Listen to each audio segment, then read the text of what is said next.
شهر رمضان الذي أنزل فيه القرآن هدى للناس وبينات من الهدى والفرقان.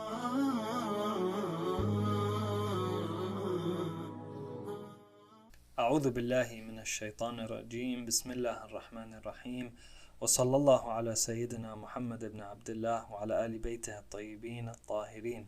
اللهم صل على محمد وآل محمد. بسم الله الرحمن الرحيم. شهر رمضان الذي أنزل فيه القرآن هدى للناس وبينات من الهدى والفرقان. The month of Ramadan is the month in which the Quran was revealed in, as stated in Surah Al-Baqarah. And in a narration attributed to Imam al-Baqir, he says that لكل شيء ربيع وربيع القرآن شهر رمضان. Everything has a spring, the season in which everything grows and life comes back to it. And that of the book of the Holy Quran is in the month of Ramadan. And that's why, in this month, inshallah, all of us are going to be working to strengthen our relationship. We'll be reading the Quran once again. And for those who have been reading a little, they'll read more. But with reading comes reflection and contemplation.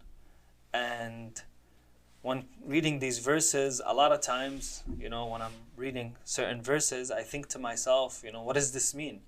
I'm not equipped sometimes to understand certain verses. So in that situation, I refer back to scholars who have done tafsir on the verses in the Holy Quran. But I also understand that there's different types and methodologies of tafsir. So maybe you can shed some light on that, Shaykhna. So inshallah, I want to speak about the topic of tafsir and get some clarification for the viewers of the different types of tafsir, like you mentioned, and how we can start when we listen or when we read or do our own research. We can have these categories and methods in our mind. Now, the concept of tafsir is very important. It is the book of God. It's a book of guidance, so we need clarification, we need explanation, we need deeper meaning so that we can truly benefit from this book. Now, let's take a step back and look at any book. Any book. It could be fiction, non-fiction, I don't care. Any book out there that is written, it's a book that's part of a series from the same author. Yes. Okay? Yes. Now, we come across a word, a statement, a certain term or concept, and it's confusing to us, or we want more explanation, we want something more clear. What can we do? What can we refer to? What tools can we refer back to get a proper clarification, explanation on that word, that term, that concept, that phrase, that statement, whatever it is? Yeah. So, with any book, like I said, this is applied in fictional books and stories, and this is also applied in scientific books. Any genre. Yeah. So, we come across a word. We don't know what it means. We want to know what it means. What is one easy, clear reference we can go back to get the answer to our question? The first thing that comes to mind is referring back to like a dictionary. We refer back to the language that book was written in. Linguistically, what it means. And the author wrote the book in a specific language, so we come across a word like, it could be in English, it could be in Chinese, whatever the book is and whatever language it's at, we go back to the language that the book was written in. So sometimes we find the answer to our questions, right? But now, what if I'm reading this book and I come across a word, I go through the entire dictionary, I even use Google, and I can't find the answer to my question? What is another source I can refer back to get some clarification on this word, what it means? The dictionary didn't help me. What do you think? What can we refer back to? You can try to refer back to the book itself. I said the book itself, maybe in a few pages, maybe in a few paragraphs. The book will give us the answer or clarification to that specific phrase or a specific term. Okay, so first we have the language. Second, we have the book itself. Somewhere in the book, it can have clarification.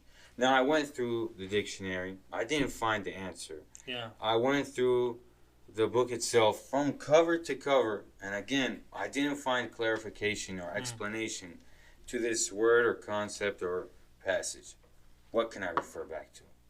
If one went to the dictionary and couldn't find the answer that they're looking for, the next step they can use is going to the book itself and trying to see if anything in the book helps you understand a certain concept or a certain term.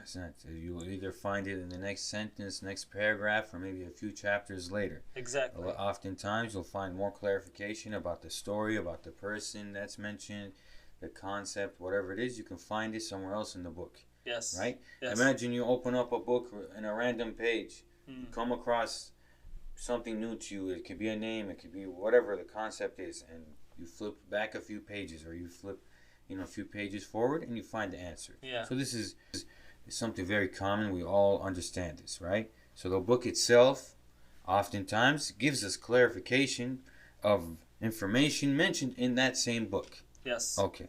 So, we went through the language. We went through the dictionary. And we either found our answer or we didn't. Then we can refer back to the book itself. Yes. Oftentimes, you can find the answer you're looking for. Now, what if, I went through those two sources and I didn't find any clarification?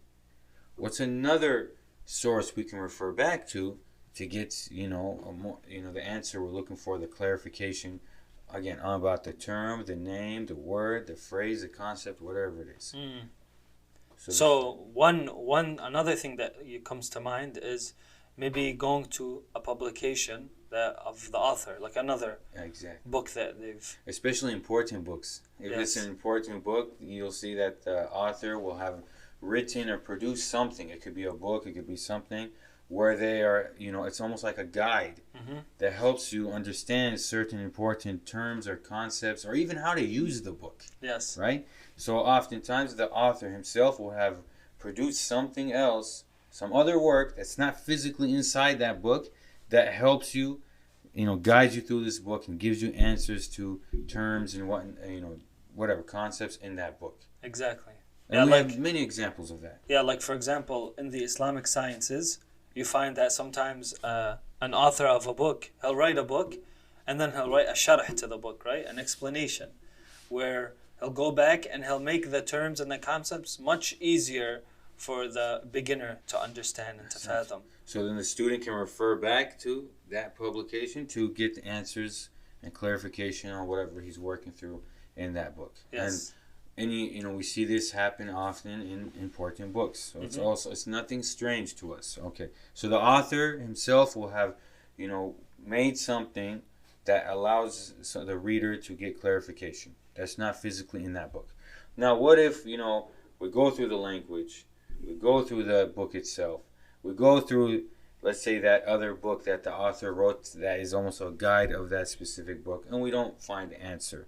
Like I said in the beginning, if you have a book that's part of a series of books by the same author, oftentimes, if you're reading volume 4 and you come across a name of somebody that's strange to you, you can refer back to volume 1, 2, or 3 and get the clarification you need. True. Okay, so generally speaking, these are, the references we can say, or, the methods, the tools we can use to perform tafsir of any book. Okay? Exactly. Any book. Now let's analyze and focus on the Holy Quran. Yes. Okay? And the tafsir al-Quran. How does it work? Let's apply these 4 methods to the Holy Quran. All right? Exactly. So what was the first? The first is the linguistics. The second is the book itself. The third is that the author has produced something that explains certain important things or information in that book. And the fourth is other books written by the same author. Yes. Part of that series. Okay. So now, the Quran. Can we refer back to the language? Who gives us the authority to do so? Do we even know what language the Quran was written in? Well, the Quran itself clarifies that it was in Surah revealed. Yusuf. Yeah. What it was revealed in the Arabic language. أحسنت. إنا أنزلناه قرآنا قرآنا عربيا. Okay, so now we can refer back to the Arabic language. The book was written in Arabic. Okay, so certain terms we can find, and we find this in Quranic sciences, or even in Islamic law, when they're coming across a certain term, they'll refer back to the language, the linguistics, and get what this word means. Yeah. Okay, what's the usage of the word? So this is a very common practice. So we have tafsir using the language. Okay, focusing on the language. Mm-hmm. All right. Now, the second one is what the book itself. Yes. So the Quran itself has different parts of the Quran that clarify other parts of the Tafsir Quran. al-Quran bil-Quran. Tafsir al-Quran bil-Quran. Ahsantum. And we have, very clear, we have examples of that. The one that comes to my mind, one of the Khulafa was asked about a verse in the Quran, a word in a verse, Abba, wa fakihatan wa Abba.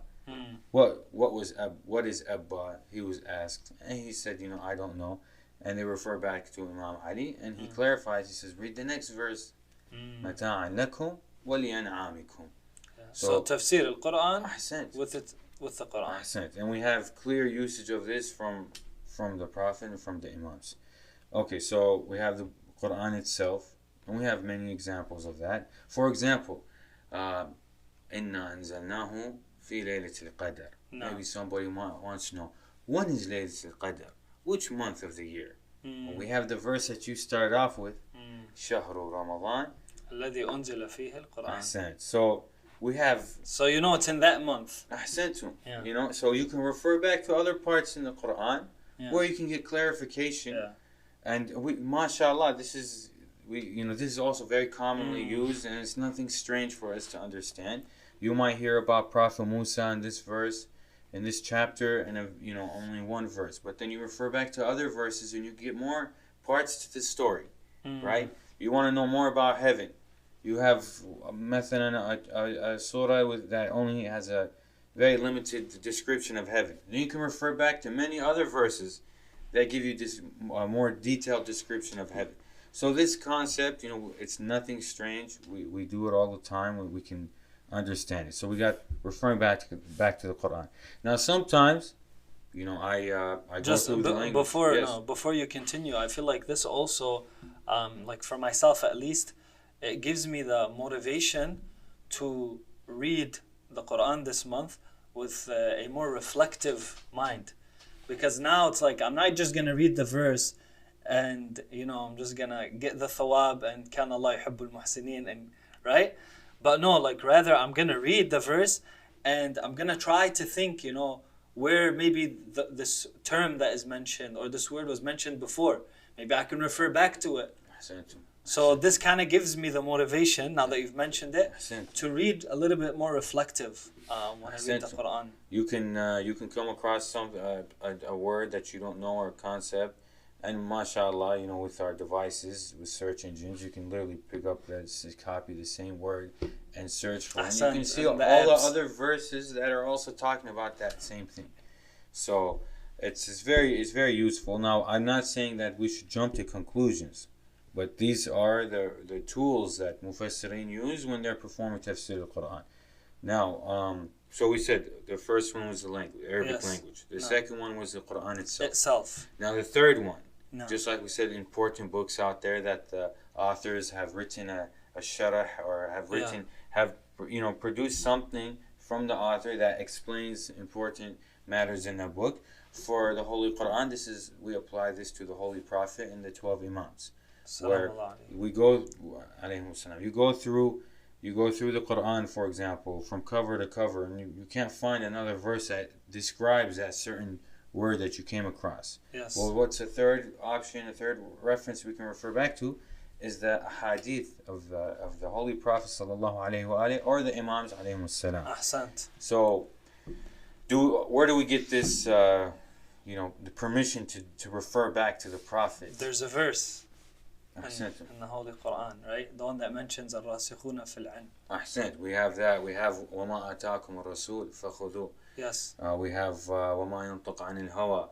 So we have different verses in the Quran that clearly the words of the Prophet, they guide you to Rasulullah. God has given him a special authority and a high level and status that we can refer back to him to get explanation and clarification of this book. And we have other verses that clarify that this is part of the Prophet's duty and responsibility. He's not only delivering the message and reciting the verses and leaving. Yes. His duty and his responsibility is to recite the verses to the people, and also to teach them. Okay? Like Surah Al-Jumu'ah. Ahsant. Teach them how to use this book and how to gain guidance from this book. يتلو عليهم آياته ويزكيهم ويعلمهم الكتاب والحكمة. Beautiful. So there should be no negotiation and no dispute there that we can refer back to the Holy Prophet when it comes to getting more clarification and explanation of the verses or the terms or the concepts in the Holy Quran. Now, if we can take this a step further, where we also have we believe that we can also refer back to the Holy Imams, to the infallibles, and we can also gain from them guidance and explanation and clarification of the verses in the Holy Quran. Yes. There's a verse that comes to mind that after Allah subhanahu wa ta'ala describes that He's revealed the Quran to Prophet Muhammad, then God says, then I gave the book as an inheritance to a specific group of people. Now, I'm paraphrasing, but basically, very clearly, God has given the book as an inheritance to specific people. Chosen people. Yeah, chosen people.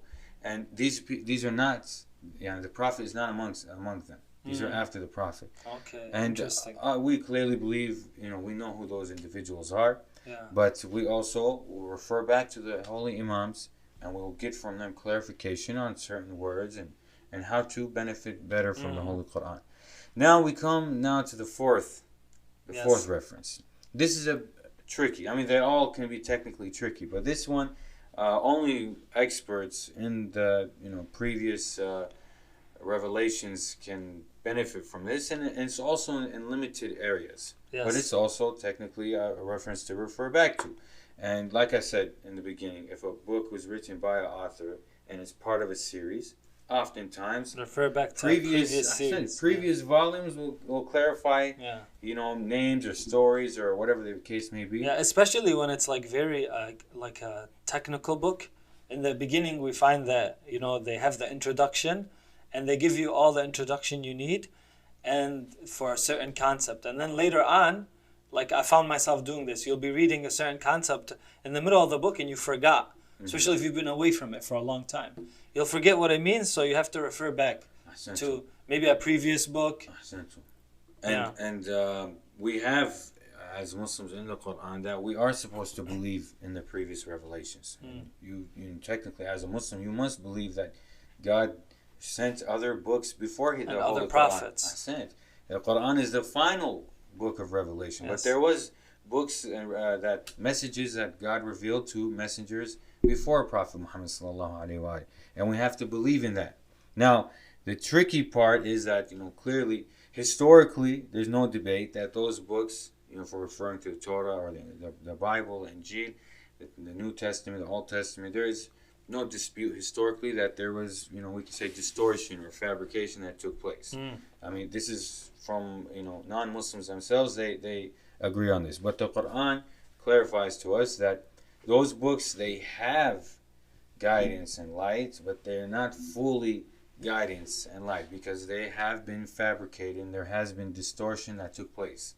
So the Quran clarifies that in multiple verses, that distortion did take place in the previous revelations. So that's why it needs a person with great expertise to refer back to, and that they can properly benefit or derive let's say tafsir almost, or get clarification on certain things in the Quran from the previous books. But does the Quran kind of instruct us or give us indication to refer back to those books? It does in certain parts.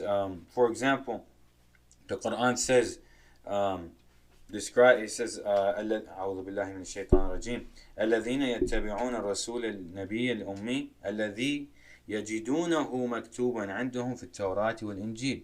So the Quran tells us that the Torah and Injil, the people can refer back to their books and they will find Prophet Muhammad mentioned in there. Okay, there's different areas we can find that, and also the topic of we have another verse from chapter 61, verse 6. ومبشرا برسول يأتي من بعده اسمه أحمد. You know, we have that's also where Allah is describing Prophet Jesus talking to his companions. Yes. And this is also part of Prophet Jesus' mission, is that he's going to give glad tidings of a messenger who will come after him, and he also mentions the name. So we have clearly the previous books. In certain areas we can benefit from them, but it's only for those with expertise and with, you know, who are very experienced working with these older languages and have experience. They can derive certain things. But at the end of the day, in conclusion, we have four main, you know, four tools, methodologies, four methods, four references we can refer back to you know, get explanation, clarification of verses in the Holy Quran. To better understand. First and foremost, you know, clearly you need to refer back to the language. You know, if you don't understand the Arabic language, you know, that's it's a very first deep block language. you're going to run into. It's a very deep language. So even Arabs today have to refer back to the Arabic language to get a better understanding of the usage of the word. And then we have the Quran itself, and we have, you know, the Hadith of the Holy Prophet sallallahu alaihi wasallam, or the Imams alayhi salam.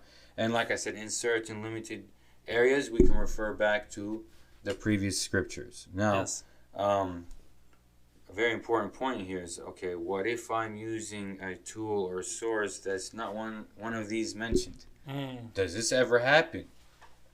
What do you think, Sheikh? Have you come across anything? Like, for example, using your own opinion? Oh, it's very common, right? Yeah. You know, you read this verse and I think, you know, this means X, Y, Z, right? And sometimes it can be done innocently too, right? It happens all the time innocently, and in certain areas, those with, you know, let's say an agenda or evil motive can try to, you know, use the Quran if they have a certain as level, a justification for their actions. To justify some policy or some rule. Or I've definitely heard, like, some people, they'll try to make an argument for something, and they'll use a verse and misunderstand the verse. And not refer back to the scholars. I sent to him. So that's very important for us, is that when we look at a verse and we want to get more explanation, we should ponder and we should contemplate. Akid. But just because we have a thought We're instructed or idea, to do so. Just because we think or we have a thought that, oh, maybe God is saying, you know, whatever it is we think God is saying here, we should not rule that is actually what God meant by this verse. You know, as we should always refer back first. If we're not experts in the Arabic language, we should at least refer back to the Arabic language on these certain words. We should refer back to the Quran. Maybe our interpretation contradicts with the Quran clearly. We don't even realize, because we're not even going through the Quran. Or, you know, and we should not ignore Prophet Muhammad sallallahu alaihi wasallam, his words, what he said this. And the Imams, what they said this verse or this word is referring to. You know, we shouldn't prioritize our opinion over those resources that we have. Okay, and this is something that we can accidentally fall into, like you said. So it's important that we keep that in mind. This kind of reminds me of the humility of the scholars. Like, usually in a lot of their questions and answers, when they give an answer to someone, usually like all the way in the bottom, the right, Wallahu al-alim, right? Where, you know, he's telling you that I'm giving you my opinion, but at the end of the day, Allah subhanahu wa ta'ala's the one who knows the true and the reality to what the answer is. They're using the tools they have, the knowledge they have, to the best of their capabilities. So now, when we attend mosques and we listen to lectures and tafsir is being presented, now we can keep in our mind, okay, there's a linguistic part. We can see sometimes the scholar or the speaker is, you know, shedding some light on the linguistic meaning of this word. Especially in the grammar, because they use that. Grammatically, we see this very often. Or maybe the scholar, speaker here is focusing on the Quran itself. You know, he's using the Quran as a reference to perform tafsir of this verse or this word. And a lot of times we see that the scholar, the speaker, is referring back to the words of the Holy Prophet sallallahu alaihi wasallam or the Imams alayhi salam. So inshallah, in the next discussions we'll take this a bit further, and we'll go into Surah Al-Fatiha. Inshallah. We'll try to see what guidance we can get from the Quran, because our goal from tafsir should be what? Should be guidance. Even when we're contemplating, our priority, it should be focusing on how we can be guided from these verses. Sometimes we just try to collect data about the Quran and just see interesting information mentioned. We should really look at the Quran as a book of guidance. It's not a book of science. It's not a book of Arabic grammar. It's a book of guidance. So we should try to that we should try to benefit from the guidance that's in the Holy Quran. Alhamdulillah. Inshallah, I'm looking forward to having that discussion with you, and thank you for the knowledge that you've shared today. Thank you, Shaykhna. والحمد لله رب العالمين وصلى الله على سيدنا محمد بن عبد الله وعلى آل بيته الطيبين الطاهرين. اللهم صل على محمد وآل محمد.